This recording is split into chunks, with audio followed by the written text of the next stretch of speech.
Olá! Quando a gente pensa no sucesso de uma empresa, a primeira coisa que vem à mente é a receita, certo? O faturamento. Mas e se isso não contasse a história toda? E se existisse uma maneira de enxergar a riqueza real que uma companhia cria para a economia inteira? Pois é sobre isso que a gente vai conversar hoje.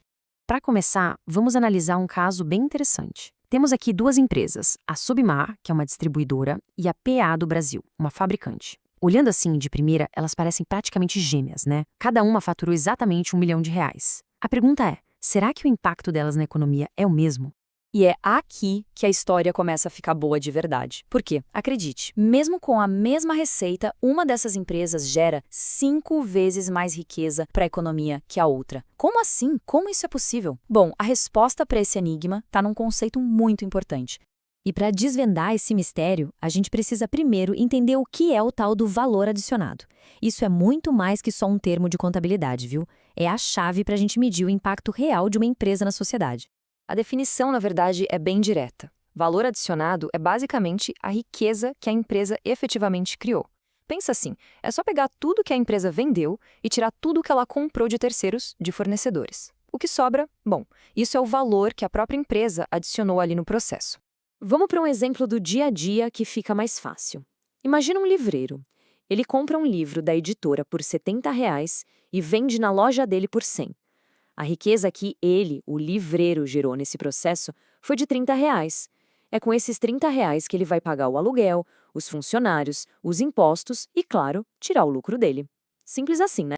Então, a fórmula para a gente guardar é essa: valor adicionado é igual a receita, ou seja, as vendas, menos os insumos, que é tudo aquilo que foi comprado de fora para fazer o negócio acontecer. O resultado é a riqueza criada. Essa é a base de tudo. Certo. Agora que o conceito está claro, vamos voltar para o nosso desafio do começo e finalmente resolver aquele mistério das duas empresas. Começando pela Submar, a distribuidora. Ela faturou 1 milhão? Legal!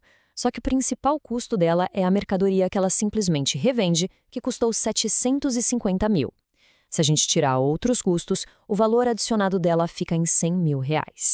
Agora, olha só a PH do Brasil, a mesma receita de 1 milhão. Só que, como ela é uma fabricante, ela não compra o produto pronto. Ela compra a matéria-prima, que custa bem menos, 350 mil. O resultado? Um valor adicionado impressionante de R$ 500 mil. E aqui, a imagem fala por si só. Quando a gente coloca as duas lado a lado, a diferença é gritante. A PH do Brasil gera 5 vezes mais riqueza que a Submar, mesmo faturando exatamente a mesma coisa. Isso mostra o poder que uma indústria, uma fabricante, tem de movimentar a economia. E o impacto não para por aí, não. Essa capacidade maior de gerar riqueza se traduz em mais benefícios para a sociedade. No caso, a PH do Brasil também gera 2,6 vezes mais impostos para o governo. O efeito é direto e dá para medir. Ok, a riqueza foi criada, a gente já entendeu como. Mas e aí? Para onde vai todo esse dinheiro? Essa é a segunda parte da nossa história, como esse valor todo é distribuído de volta para a sociedade. É aqui que entra um relatório chamado Demonstração do Valor Adicionado, a famosa DVA. Para facilitar, dá para pensar nela como se fosse um processo de fazer e servir um bolo. A primeira parte mostra como o bolo foi feito, ou seja, como a riqueza foi criada. E a segunda parte mostra como esse bolo é fatiado e distribuído. E quem fica com as fatias desse bolo? Bom, a riqueza é dividida entre 4 grupos principais. Primeiro, os colaboradores, que recebem salários e benefícios. Depois, o governo, que arrecada os impostos. Também tem os terceiros, como bancos que recebem juros e donos de imóveis que recebem aluguéis. E, por fim, os acionistas, que recebem a sua parte nos lucros. Vamos ver um exemplo real da CA Alicante. De todo o valor que ela adicionou, a maior fatia, 48 mil, foi para os sócios. Em seguida, 24 mil foram para os colaboradores. Depois, 14.500 para terceiros e, por último, 6 mil para o governo. A DVA realmente conta uma história única sobre as prioridades de cada empresa. Esse funil aqui ilustra o fluxo de forma perfeita. A riqueza criada entra lá por cima e vai sendo distribuída para todos que ajudaram a gerar essa riqueza. O pessoal, o governo, os credores e o capital dos sócios. Ninguém fica de fora dessa conta.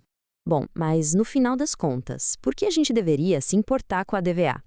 Vamos entender por que essa demonstração é muito mais do que só um monte de números. E aqui está o pulo do gato. A DVA vai muito além do financeiro. Ela mostra o quadro completo. Ela revela como uma empresa de fato contribui para todo o ecossistema econômico e social que está ao redor dela, e não só para o bolso dos seus donos. Isso não é só uma interpretação, não. É tão importante que a própria legislação brasileira, lá na Lei das SA, define o propósito da DVA: mostrar a riqueza gerada e, o que é crucial, como essa riqueza é distribuída entre todos que ajudaram a criá-lo. E tudo isso nos traz a uma reflexão final. Depois de entender o que é o valor adicionado e como ele é distribuído, será que o lucro, sozinho, é mesmo a melhor régua para medir o sucesso de uma companhia? A DVA nos mostra que a verdadeira história é, sem dúvida, muito mais rica e complexa.